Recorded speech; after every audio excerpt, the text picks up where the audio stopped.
हरे कृष्णा। राधे राधे। आप सभी का स्वागत है मेरे YouTube चैनल श्री राधा माधव रसामृत में।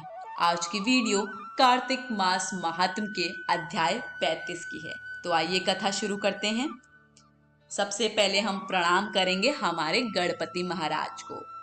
कैलाशी शिव सुनो, करो भक्त कल्याण, सब जन द्वारे आ खड़ा, आज बचा लो प्राण। बोलो गणपति महाराज की जय। गुरु को प्रणाम करते हैं। जग जीवन घट घट बसे, करम करावन सोए, बिन सतकरु के सो कहे, के ही विधि दर्शन होए। बोलो गुरु महाराज की जय। कथा शुरू करते हैं। शौनक जी पूछने लगे कि दूसरे का दिया हुआ पुण्य मिलता है या बिना दिया हुआ मिलता है। सूत जी कहने लगे कि बिना दिए हुए भी मनुष्य को पाप और पुण्य दोनों मिलते हैं। सतयुग में एक के पाप और पुण्य कर्म करने से सारे देश को पाप और पुण्य मिलता है। त्रेता में ग्राम को, द्वापर में कुल को, परंतु कलयुग में केवल करने वाले को ही पाप पुण्य मिलता है।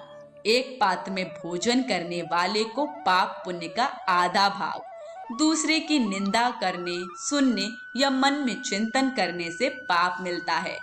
एक पंक्ति में बैठकर भोजन करने वालों के बीच में से जो निकल जाता है वह छठे अंश के पाप को पाता है। संध्या समय सोने या बोलने से पुण्य का छठा अंश चला जाता है। दूसरे का द्रव्य चुराकर दान करने वाले को पाप मिलता है और द्रव्य देने वाले को फल मिलता है। बिना ऋण चुकाए मरने वाले का पुण्य धन के अनुसार धनी को मिलता है। उपदेश और सहायता देने वाला पाप पुण्य का छठा अंश पाता है। प्रजा का छठा अंश राजा पाता है।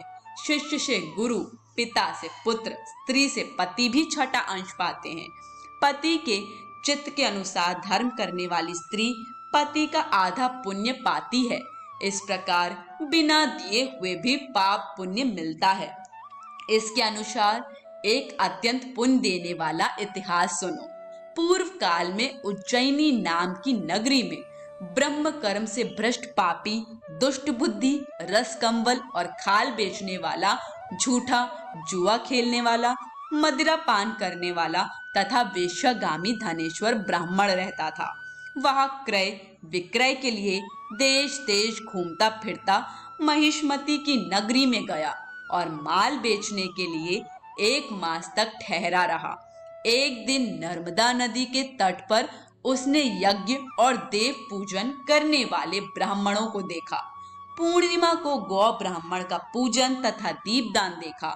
शाम को श्री शिव जी के लिए दीपदान का महोत्सव देखा। इस पूर्णिमा को दान, हवन, जय करने वाले अक्षय फल को प्राप्त होता है। महादेव जी और विष्णु में जो कोई अंतर मानते हैं उनकी पुण्य क्रिया निष्फल हो जाता है। धनेश्वर यह सब उत्सव देखता रहा। उसी रात्रि को उसे सर्प ने काट लिया। तब कुछ मनुष्यों ने उसके मुख में तुलसी दल और नर्मदा जल डाला। इसके बाद वह मृत्यु को प्राप्त हो गया। तब यमराज के दूत उसको पाश से बांधकर मारते हुए यमपुरी को ले गए। चित्रगुप्त ने उसको क्रोधित दृष्टि से देखकर यमराज से कहा कि महाराज, यह घोर पापी है। इसने आयु पर्यंत कोई पुण्य का कार्य नहीं किया। तब यमराज ने क्रोधित होकर अपने दूतों को आज्ञा दी कि इसको मुकद्दरों से मार मार कर कुंभी पाक में ले जाकर खौलते हुए तेल के कढ़ाव में डालो।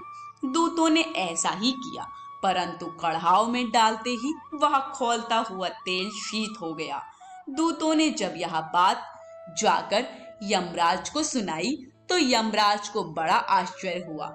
उसी समय नारद जी यमराज की सभा में आए और यमराज से पूजित नारद जी कहने लगे कि हे यम, यह धनेश्वर पापी होते हुए भी कार्तिक मास में व्रत करने वालों को सत्संग करके पुण्यवान हो गया है।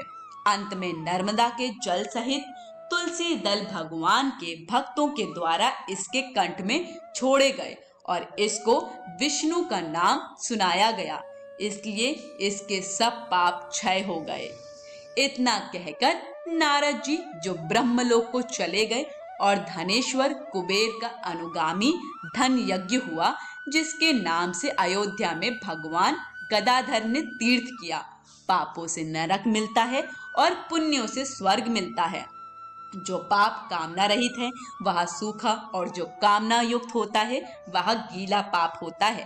कार्तिक मास के व्रत से दोनों तरह के पाप नष्ट हो जाते हैं। व्रत करने वालों के दर्शन मात्र से अनेक जन्मों के पाप नाश हो जाते हैं। आज की कथा यहीं समाप्त होती है। कथा पसंद आई हो तो वीडियो को लाइक शेयर करिएगा और चैनल को सब्सक्राइब करना बिल्कुल मत भूलिएगा। सभी को हरे कृष्ण, राधे राधे।